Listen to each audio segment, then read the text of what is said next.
Hello everyone, today we'll take a look at the best mirrorless cameras in the market for 2021. I made this list based on my personal opinion and I'll try to help you find the right one for your needs. To see the most up-to-date prices and find out more information about these cameras, you can check out the links in the description below. Before we start, I have a question for you guys. What's the reason you're looking at mirrorless cameras today? Let me know in the comments. Number 5. Fujifilm X-T30. Best under $1,000.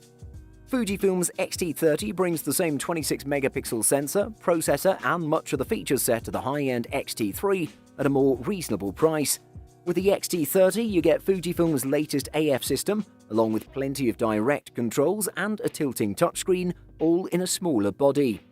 The X-T30 makes use of the same APS-C size 26.1-megapixel X-Trans CMOS 4 sensor as the X-T3, and this has been designed with a backlit architecture to help it gather light as effectively as possible. The camera also gets the same X-Processor Pro 4 engine as the X-T3, although the lowest sensitivity in the ISO range is ISO 160 rather than the X-T3's ISO 200 base, which is good news if you tend to shoot outdoors in bright light, particularly with wide aperture lenses. The ISO range stretches all the way to ISO 12800, although for those times when it's absolutely necessary, you can extend this to an option equivalent to ISO 51200 at the upper end and down to an ISO 80 equivalent. There's no image stabilization system incorporated into the camera itself, which means you need to make sure the lens you're using has this if you want to take advantage of it. This isn't uncommon on cameras of this sort. High-end features and performance inside a lightweight, compact body, all for a pleasingly low price point? That's the name of the game with the Fuji X-T30. Number 4. Sony Alpha A6100. Best for the money. The Sony A6100 is a 24-megapixel APS-C mirrorless camera aimed squarely at beginners and people who want attractive photos but don't necessarily think of themselves as photographers. A new, powerful autofocus system makes it one of the easiest cameras to use if you just trust it to do its thing and concentrate instead on what you're shooting. The A6100 specifications aren't cutting edge and it's priced accordingly. The A6100 is the best camera for anyone who wants to step up from their smartphone or an older interchangeable lens camera.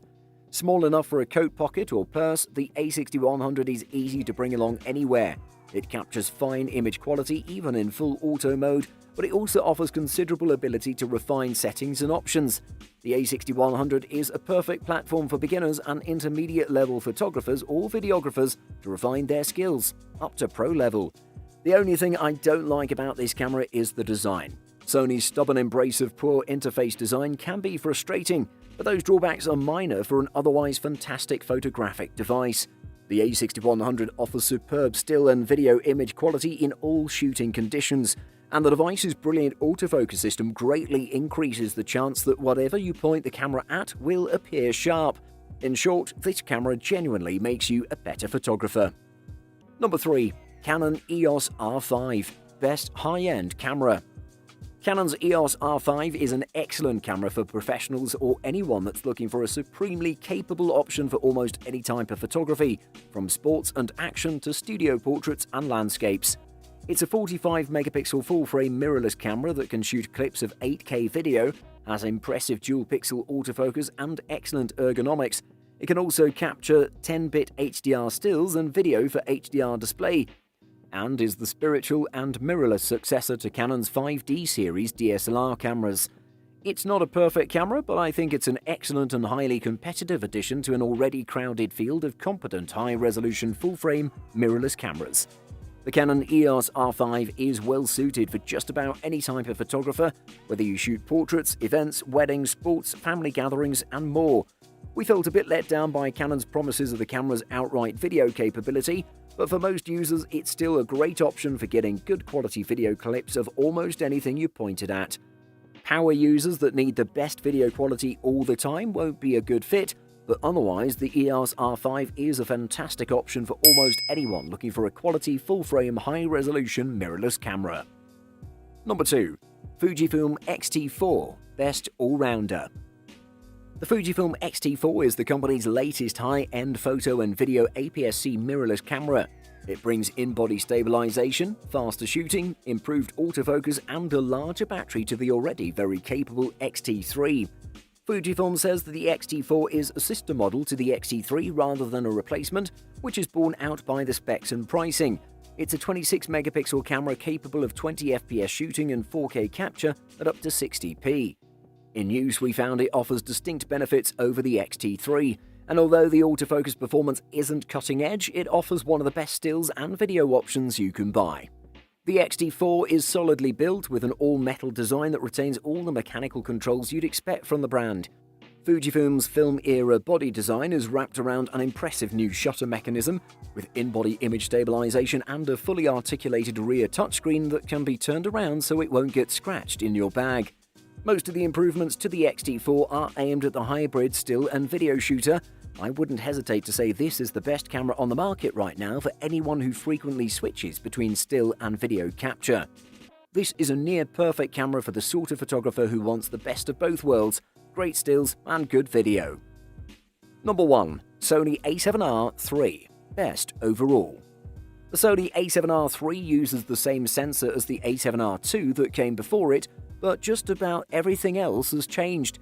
The image processor and circuitry that drives it are new, which improves dynamic range. The processor also drives a new autofocus system which allows the camera to track moving action at 10 FPS at 42 megapixel resolution. Add a high-capacity battery, improved handling, and a larger viewfinder, and you have a full-frame mirrorless camera that's as formidable as competing SLRs. It delivers outstanding images, video, and autofocus, enough to earn the number 1 spot in our list.